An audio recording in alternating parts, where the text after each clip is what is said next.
Assalamualaikum warahmatullahi wabarakatuh. Ila hadratin Nabil Mustafa Rasulillah sallallahu alaihi wasallam wal ikhwanihi minal anbiya al mursalin wal awliya wasyuhada wassalihin wal malaikatil muqarrabin khususan musannif al kitab Syekh Abdullah Asy'arani wa khususan asyal wa masayhi wa khususan syadidi lahumul fatihah. A'udzu billahi minasyaitonir rajim. Bismillahirrahmanirrahim. Alhamdulillahi rabbil alamin arrahmanir rahim maliki yaumiddin. Iyyaka na'budu wa iyyaka nasta'in ihdinas siratal mustaqim. Siratal ladzina an'amta 'alaihim ghairil maghdubi 'alaihim waladdallin. Amin. Bismillahirrahmanirrahim. Alhamdulillahilladzi allamani bi ulumil ulama'il muwahhidin wal muhaqqiqin wa arsadani ila tariqim mustaqim wassalatu wassalamu ala sayyidil wujud wal arwah nabiyyina Muhammadin sallallahu alaihi wasallam alladzi jaa bisyari'ah wa tariqah wal haqiqah wal ma'rifah wa ala alihi wa sahbihi ajmain amma ba'du. Subhanaka la ilma lana illa ma 'allamtana innaka antal alimul hakim. La haula wala quwwata illa billahil aliyyil azim. Pagi ini kita melanjutkan kajian kitab Tanbihul Mukhtarin sampai pada pembahasan berikut. Qala musannif rahimakumullah. Wa kana Abu Hurairah. Wakana dan ada siapa Abu Hurairah radhiyallahu anhu yaqulu berkata siapa Abu Hurairah, laula ayatu fi kitabillah, andai tidak ada ayat di dalam kitab Allah, ma hadasatkum, ma sesuatu hadasatkum yang telah diucapkan, disampaikan kepadamu, yaitu ayat yang berbunyi innalladzina yaktumuna ma anzalna minal bayyinati wal huda. Innalladzina sesungguhnya orang-orang yaktumuna mereka yang menyimpan ma sesuatu anzalna yang telah kami turunkan minal bayyinati dari beberapa keterangan wal huda dan petunjuk. Ini maksud dari ucapan Abu Hurairah menyampaikan bahwa ada juga orang-orang sebagai penyampai atau disebut mubaligh, yaitu menyampaikan firman-firman Allah dan juga hadis Rasulullah sallallahu alaihi wasallam. Namun ada juga orang yang memiliki ilmu, baik terkait dengan ayat-ayat Allah maupun hadis Rasulullah sallallahu alaihi wasallam, mereka menyembunyikan, tidak mau menyampaikan kepada orang lain atau kepada umat. Jangan sampai kita menjadi alladzina yaktumun, atau orang yang disebut dengan kitmanul ilmi, yaitu menyembunyikan ilmu. Ayat ini bisa menjadi warning peringatan bagi siapa saja yang memiliki ilmu tapi ilmunya diumpetin, tidak disebarkan, tidak didakwahkan. Maka sangat bahaya sekali kalau orang yang berilmu tidak mau menyampaikan ilmunya, sementara ada orang-orang yang tidak berilmu bersemangat menyampaikan ilmunya. Maka dua hal ini memiliki dampak yang berbeda. Kalau orang-orang yang tidak berilmu ingin menyampaikan ilmu, ini seringkali wa aftau bi ghairi ilmin. Mereka akan mudah berpendapat tanpa didasari ilmu. Ini bahaya juga. Kalah bahayanya orang yang berilmu tapi menyembunyikan ilmunya. Ya, ini juga bahaya, katmul ilmi.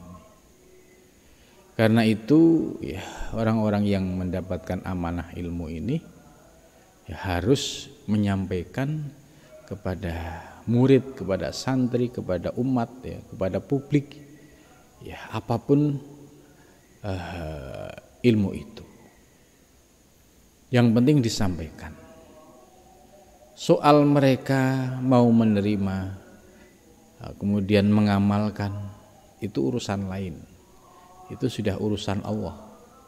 Karena yang punya otoritas memberikan pemahaman, memberikan hidayah, memberikan anugerah, bisa memahami, mengamalkan, itu semua wilayah ketuhanan.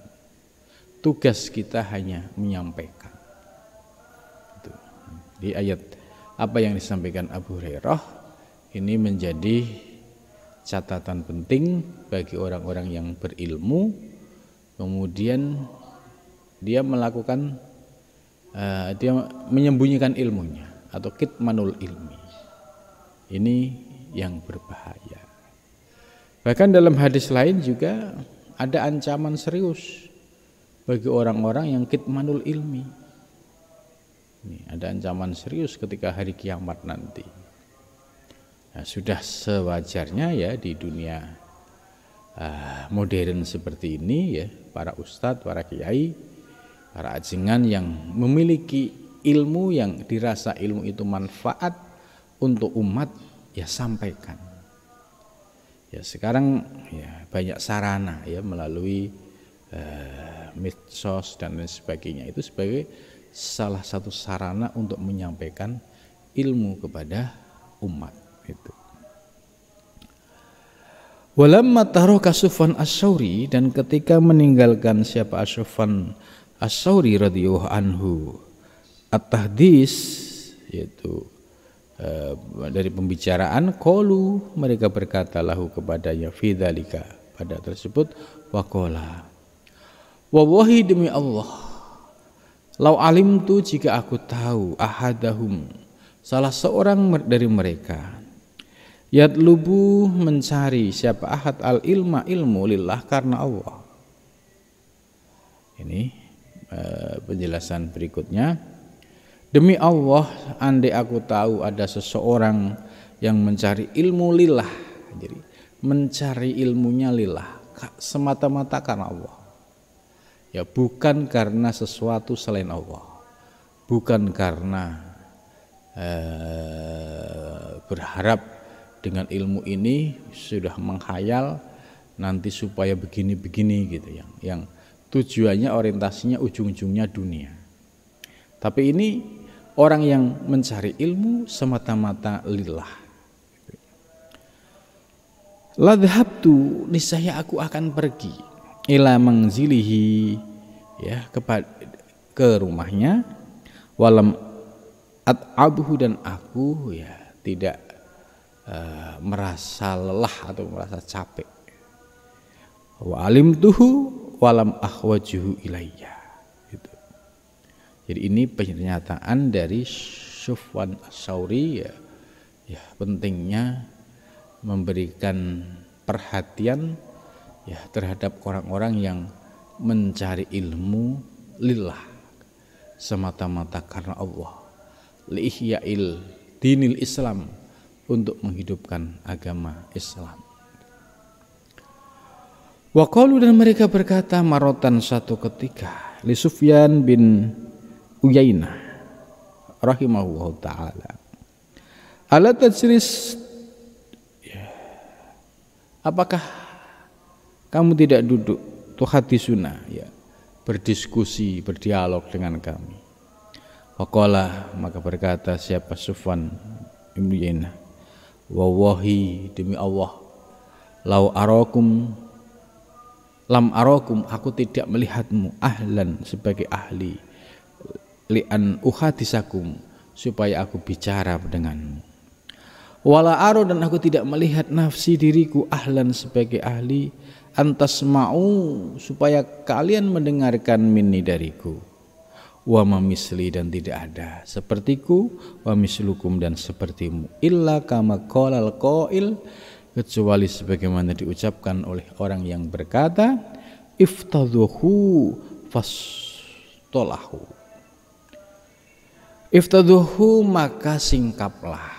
Ya, singkap itu ya uraikan atau jelaskan, ya, satu masalah ilmu. Fastolahu, maka akan menjadi baik atau akan menjadi berdamai, itu fastolahu.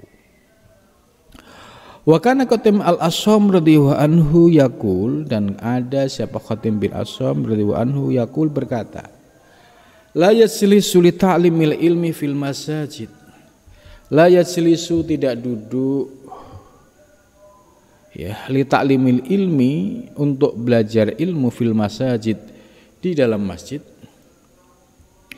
illa jami'ad dunya, kecuali orang yang mengumpulkan dunia, au jahilun, atau orang yang bodoh, bima alaihi, bima dengan sesuatu, alaihi atasnya, fi dalika pada tersebut, minal wajibati, dari persoalan wajib.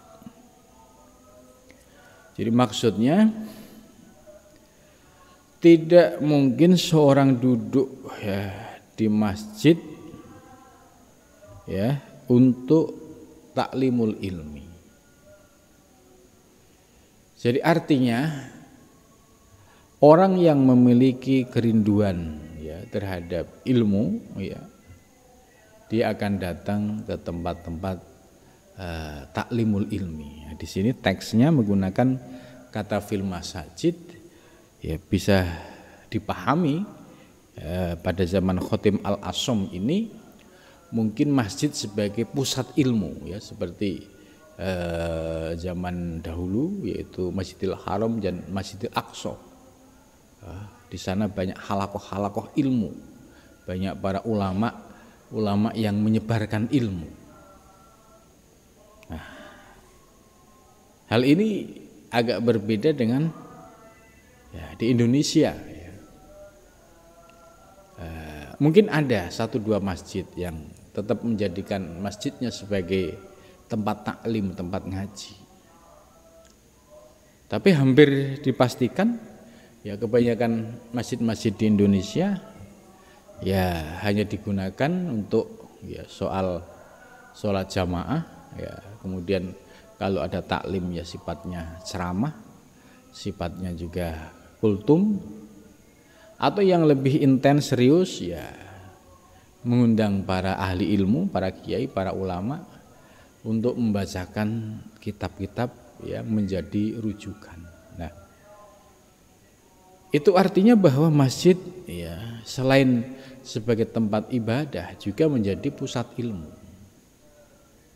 Nah, tradisi masjid sebagai pusat keilmuan, ya, ini kebanyakan masjid di Indonesia masih belum. Ya, sudah ada, ya, ada beberapa masjid yang memiliki jadwal rutin dalam mingguan atau harian yang selalu di situ bahas berbagai keilmuan, ya, mulai dari persoalan fikih, persoalan tafsir, persoalan hadis, usul fiqh, yaitu sudah banyak masjid menjadi pusat kajian keilmuan. Hanya saja ada orang yang tidak tertarik untuk ke masjid, ya, yaitu tadi jami'ud dunya, orang yang orientasinya untuk mencari kehidupan dunia. Jadi saya ke masjid dapat apa? Atau saya ke masjid ada peluang apa gitu. Nah, pikirannya orientasinya dunia. Jadi bukan ilmu, ya, mencari ilmu yang bisa digunakan sebagai bekal ibadah. Itu. Wa kan Abdullah bin Abbas radhiyallahu anhu ma'a jalalatihi minal ilmi idza faragha min tafsirihi lil Qur'an yaqulu ihtamu majalisana bil istighfar. Ya, Abdullah bin Abbas ini salah satu ya sahabat Nabi atau masih keluarga Nabi yang mendapatkan doa dari Nabi untuk menjadi ahli tafsir. Dan ya terbukti ya beliau menjadi mufassir dari kalangan sahabat ya. Beliau menyampaikan pesan, idza faragha, apabila telah selesai min tafsirihi, dari membahas soal tafsirnya tafsirnya lil Qur'ani, kepada Al-Qur'an, yaqulu, berkata siapa? Abdullah bin Abbas, ihtamu, ya tutuplah, pungkasilah, majalisana, majelis kami, bil istighfar, dengan istighfar. Jadi seringkali kita mendengar doa ya penutup majelis itu dengan membaca istighfar itu. Wa kana Shaddad bin Hakim radhiyallahu anhu yaqulu, berkata siapa Shaddad bin Hakim, man kana fihi hadhi salasu khisalin falyajlis linnas wa illa falyad'u al-julus ayyadkurahum bi inni amillah liyaskuruhu wa bidunubihim liyatubu minha wa bi atuwihim iblis liyahdaru minhu. Yaqulu, berkata siapa Shaddad bin Hakim, barang siapa ya yang di dalamnya itu ada 3 keadaan, ya maka duduklah ya bersama mereka. Jika tidak, ya sudah, tinggalkan. Ya, yang pertama yaitu orang-orang yang selalu mengingatkan tentang nikmat Allah. Ya, jadi kalau ada ustadz, ada kiai, ada ajengan kok menyampaikan soal ilmu, ya, supaya kita selalu ingat kepada Allah atas anugerah nikmat lahir dan batin. Nah, tujuannya dengan menyampaikan ilmu itu supaya liyaskuruhu, supaya mereka bersyukur ya kepada Allah Subhanahu wa taala. Lah majelis yang seperti ini kalau ada ya dimanapun, datangilah dan dengarkan ilmunya. Kemudian yang kedua, kalau ada majelis yang membahas tentang wabidunubihim, ya, membahas tentang dosa-dosa mereka, ya seorang ustadz menyampaikan ya perlunya kita bertaubat ya kepada Allah supaya kita menjadi hamba yang mendapatkan ridho dari Allah Subhanahu wa taala. Liyatubu, supaya mereka bertobat. Ya, minha, ya dari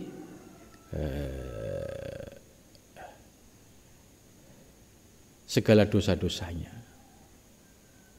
Nah, ini silahkan datang kalau ada majelis kok membahas soal pentingnya taubat, ya sebab ya, kematian itu pasti datang, perlu persiapan, yaitu dengan cara bertaubat kepada Allah. Nah, kalau tidak didahului dengan taubat, tiba-tiba ajal datang, yang terjadi penyesalan. Nah, seorang ustadz yang menyampaikan soal taubat ini penting ya untuk didengarkan siapapun itu, gitu. Kemudian yang berikutnya, wabi'atuhum iblis, dan konten pengajian yang terkait dengan memahami yaitu musuh kita. Musuh kita siapa itu? Yaitu iblis. Ya, sebab kalau kita tidak disadarkan bahwa iblis itu musuh kita dan iblis itu ada di dalam diri kita, menyatu dengan diri kita. Iblis atau setan masuk ke dalam diri kita, ia jadi majrud dam, melalui aliran darah. Kalau kita tidak tahu bagaimana cara melawan iblis yang sudah ada dalam diri kita dan juga tidak tahu bagaimana cara menundukkannya, maka carilah pengajian-pengajian yang membahas soal bagaimana menghadapi iblis. Lah, kajian-kajian ini ya adanya di kajian tasawuf terkait dengan materi tazkiyatun nufus, yaitu menyucikan jiwa dari jiwa-jiwa ya nafsu lawamah dan nafsu ammaroh. Bagaimana tekniknya? Ya, bisa jadi dengan melakukan puasa. Sebab untuk memutus mata rantai ya perkembangbiakan iblis di dalam diri kita, itu salah satunya ya dengan puasa, yaitu berhenti makan, artinya dengan berhentinya suplai makan di dalam tubuh kita ini sebagai sebuah pembersihan ya batiniah kita, sehingga akan menjadi energi positif bagi orang-orang yang berpuasa dalam rangka untuk menundukkan tipu daya iblis yang sudah menyatu di dalam diri kita. Jadi materi ini adanya di materi tasawuf. Ya, dengan memahami iblis itu sebagai musuh, liyahdaru minhu, supaya kita semua itu bisa berhati-hati. Gitu. Sebab kalau kita tidak sadar bahwa kita itu selalu diintip, dibarengi, dibelokkan oleh iblis ya, supaya kita tidak jadi menuju Allah, supaya ibadah kita itu selalu orientasinya akhirnya berubah kepada selain Allah. Maka di sini perlu sekali mengaji tentang bagaimana menundukkan ya nafsu-nafsu yang ada dalam diri kita, termasuk nafsu syaitoniyah atau yang di sini disebut iblis ya, bisa kita tundukkan ya, bisa kita minimalisir ya, supaya iblis ini tidak menguasai diri kita. Kalau menguasai, jelas kita akan menjadi hambanya. Kita tidak lagi menyembah kepada Allah, tapi justru kita akan mengikuti apa yang menjadi bisikan iblis. Wa kana Ibnu Wahab radhiyallahu anhu yaqul sa'altu al-Imam Malikan ya. Sa'altu, aku bertanya al-Imam pada Imam Malikan, yaitu Malik radhiyallahu anir rasihina, yaitu dari ulama-ulama yang rasih fil ilmi, di dalam ilmu. Man siapa hum, mereka itu ulama-ulama yang rasih. Faqala, maka menjawab siapa imam man amilu bi ilmihim. Jadi sederhana. Siapa sih ulama rasihin, ulama-ulama yang memiliki kedalaman ilmu, yaitu man amilu bi ilmihim, orang yang mau mengamalkan ilmunya, siapapun itu. Misalkan ada orang yang berilmu tapi tidak diamalkan, sama saja tidak ada manfaatnya. Itu. Jadi jangan sampai orang yang punya ilmu tidak mengamalkan ilmunya, baik disebarkan untuk publik maupun untuk dirinya. Ya, sama bahayanya juga orang yang tidak berilmu, bodoh, tapi bersemangat menyebarkan ilmu. Maka yang terjadi yang kedua ini, ya wa'aftu bi ghairi ilmin. Dia akan ngarang, ya, akan berpendapat tanpa didasari dengan ilmu. Apalagi kalau levelnya sudah selebritis, ya. Itu seolah-olah apa yang dikatakan itu, ya pasti benarnya, tanpa memperhatikan aspek argumentasi, apakah apa yang disampaikan ini ada dalilnya atau tidak gitu. Maka siapa ulama urosihin? Ya siapapun itu yang mau mengamalkan ilmunya. Wa kana Malik radhiyallahu anhu yaqul, dan Malik berkata, laisa syai'un azu minal ilmi. Tidak ada sesuatu yang lebih mulia daripada ilmu. Li'anna sahibahu, karena orang yang memiliki ilmu, yahkumu bihi, yahkumu akan memberikan hukum bihi dengan ilmu, alal muluk, ya atas raja, ya. Dia akan bisa memberikan keputusan hukum atau eksekusi hukum, ya, terhadap persoalan-persoalan. Wakil Ibnul Mubarak, dan dikatakan bagi Ibnu Mubarak, minan nasi indaka, man siapa, an-nasu manusia, indaka di sisimu, gitu ya. Faqala, maka menjawab Ibnu Mubarak, humul ulama, yaitu para ulama. Ulama yang bagaimana? Al-amiluna, ulama-ulama yang mengamalkan ilmunya. Al-mukhlisun, mereka yang memiliki derajat keikhlasan. Jadi kriteria ulama yang termasuk ulama akhirat adalah ulama al-amilun, ulama yang mau mengamalkan ilmunya. Terus level yang ketiga adalah al-mukhlisun, dalam menyampaikan ilmu didasari dengan keikhlasan. Ya. Bagaimana kalau al-mukhlisunya enggak ada? Ya repot juga. Ya sama saja dia tidak menjadikan ilmu sebagai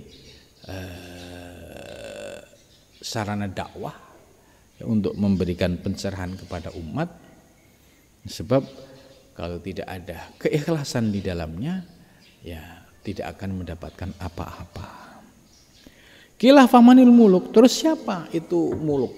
Raja. Qala, berkata siapa Ibnu Mubarak, az-zuhad fit dunya, yaitu orang-orang yang ahli zuhud di dunia. Ya siapapun itu. Andai ada orang biasa tapi dia zuhud, zuhud itu artinya tidak meletakkan dunia di dalam hati. Ya, itu zuhud. Ya, harta cukup di tangan. Maka mereka sudah memiliki kriteria sebagai seorang zahid. Ya, bagaimana pemahaman zahid di dunia kontemporer seperti ini? Maknanya lebih luas.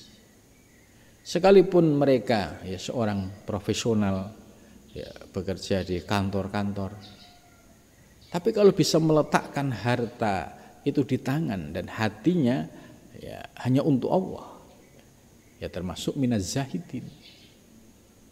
Ya, dibandingkan dengan, ya, orang yang sudah nganggur tapi kemudian memiliki ambisi yang besar terhadap duniawi.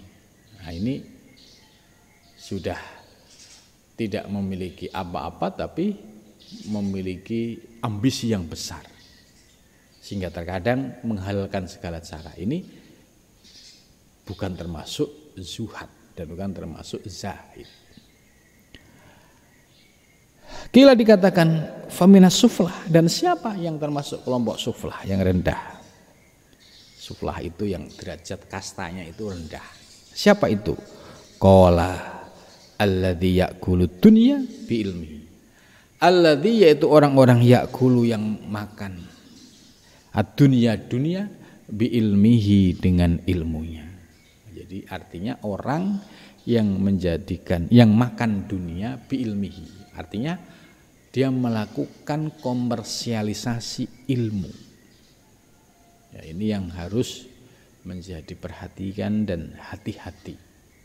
Jangan sampai ya bagi orang yang punya ilmu melakukan komersialisasi. Ya, semua serba berbayar. Ya, begini ngajar ini berbayar, ngajar ini berbayar, ngajar ini. Nah, kalau orientasinya semata-mata untuk mencari dunia melalui ilmu, ini yang oleh Ibnu Mubarak termasuk orang yang rendah kastanya. Tapi kalau orang yang punya ilmu, ya, ngajinya ikhlas semata-mata untuk li'i kalimatillah, nah, dia termasuk ya minal iliyin, minal a'la, orang-orang yang memiliki kedudukan dan martabat tinggi. Jadi orang yang memakan dunia dengan ilmunya, wa amalihi, dan amalnya, wa dinihi, dan agama. Ini yang disebut dengan orang yang melakukan komersialisasi agama, yaitu orang yang menjual agama seolah-olah dia berjuang demi agama. Sesungguhnya tidak. Dia ingin mencari keuntungan di balik jualan agamanya itu. Maka orang-orang yang seperti ini, walaupun dia pakai baju putih, sekalipun berpakaian ulama kiai, tapi dengan indikasi bahwa dia melakukan komersialisasi agama, ya sesungguhnya orang yang demikian ini di hadapan Allah bukanlah orang yang istimewa, tapi minas sufla, yaitu orang-orang yang rendah derajatnya. Wa kana Al-Hasan Al-Basri radhiyallahu anhu rahimahullah taala yaqulu, berkata siapa Al-Hasan Al-Basri, al-ulama, bermula ulama, ya, surujul ajmina, itu sebagai pelita pada zamannya. Jadi ulama-ulama yang hidup pada zamannya, jadi setiap zaman itu pasti ada para ulama. Ya, mereka menjadi pelita, menjadi penerang. Ya, apakah kita akan termasuk menjadi bagian dari pelita zaman? Ya, ini bisa dilihat. Fakulu alimin, maka bermula orang yang alim, misbahun zamanihi, yaitu sebagai lampu, ya, pelita pada zamannya. Yastadhi'u, ya, memberikan pencerahan, penerangan bihi dengan ilmu ahla asrihi, yaitu ahli zamannya, ya. Walaulal ulama, andai tidak ada ulama, ya. Ulama itu ya siapapun yang mau mengajarkan ilmu, tapi dia memiliki kemampuan, memiliki persyaratan untuk menyampaikan. Ya, jangan sampai modal nekat. Modal nekat itu ya ilmu nggak punya, istilahnya ya mondok nggak pernah, ngaji nggak pernah, sekolah di madrasah juga tidak pernah, kemudian ditambah lagi kuliah juga tidak pernah. Lantas mengurai persoalan-persoalan ilmu yang rumit gitu. Nah, ini potensi untuk dzalun mudilun tinggi, potensi untuk wa'aftu bi ghairi ilmin, ngarang, misalnya pendapatnya ngawur, itu cukup tinggi, ya. Karena itu ya harus bisa melihat kriteria atau profil seorang guru, seorang yang menyampaikan ilmu, ya, terutama apakah dia bersanad, ya, dengan guru-guru yang sebelumnya ataukah tidak, ya. Seperti saya ngaji kitab Tambil Mukhtarin ini, ya, saya memiliki sanad dengan Mbah Sahal, ya, Mbah Sahal Mahfud. Mbah Sahal Mahfud dulu ngaji dengan Syekh Yasin Al-Padani dan seterusnya, gitu. Ini namanya ilmu yang bersanad, disampaikan secara turun-temurun dengan memiliki sanad yang mutasil, sehingga potensi untuk terjadi penyimpangan itu kecil. Tapi kalau nggak punya background ilmu apa-apa, peta keilmuan nggak ngerti terus ngajar, nah ini bahaya sekali ya. Potensi untuk wa'aftu bi ghairi ilmin sangat tinggi sekali. Jadi laulal ulama, jika tidak ada ulama la soron nasu, niscaya menjadi siapa nasu manusia kal bahaim, seperti ya binatang ya. Jadi bahaim itu binatang ternak ya, seperti kambing atau seperti sapi dan sebagainya. Nah, mereka kalau seperti bahaim ya orientasinya ya nyari makan ya, kemudian mencari kepuasan hawa nafsu. Tidak ada orientasi untuk akhirat, tidak ada orientasi untuk dakwah. Ini kalau kualitasnya seperti bahaim. Wa kana Sufyan as-Tsauri wallahu a'lam bissawab. Mudah-mudahan ngaji di pagi ini ya menambahkan khazanah ilmu, sehingga khazanah ilmu ini bisa kita amalkan dalam kehidupan sehari-hari. Cukup sampai di sini. Wal maafiq. Assalamualaikum warahmatullahi wabarakatuh.